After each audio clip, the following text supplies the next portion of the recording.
બનાસકાંઠા જિલ્લાના ડીસામાં લાગેલી ફટાકડાના ગોડાઉનમાં આગ મામલે વધુ એક અપડેટ સામે આવી છે। 21ના મોતના જે જવાબદાર આરોપી દીપક સિંધી અને ખૂબચંદ સિંધીને ડીસા કોર્ટમાં રજૂ કરાયા હતા।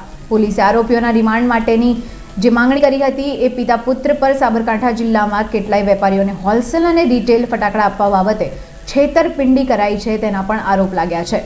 દીપક તેના પિતા સાથે ન બનતા સાબરકાંઠા આવ્યો હોવાનું સૂત્રો દ્વારા જાણવા મળ્યું હતું। મળતી માહિતી મુજબ દીપકને સટ્ટામાં દેવું થઈ જવાથી પિતાએ ઘરેથી કાઢી મૂક્યા હોવાનું બહાર આવ્યું છે। ત્યારે સાબરકાંઠા જિલ્લામાં દીપકને ઉઘરાણી બાબતે લોકો પૈસા માંગતા હોવાથી તેમણે સાબરકાંઠા છોડ્યું હોવાનું જણાવ્યું છે। તેણે ગામભોઈ નજીક આવેલા રૂપાલ ગામ પાસે મોટા પ્રમાણમાં ફટાકડાનું વેચાણ કરવા માટે પરમિશન માંગી હતી। વિનુ તેમજ વિજય નામના શખ્સો સાથે દીપક પાર્ટનરને શીખવાડવા માટે 1 વર્ષ માટે સાબરકાંઠા આવ્યો હતો। સમગ્ર મામલે હવે એ જોવાનું રહ્યું કે આરોપીને કોર્ટ રિમાન્ડ આપે છે કે કેમ, અને હા તો કેટલા દિવસના।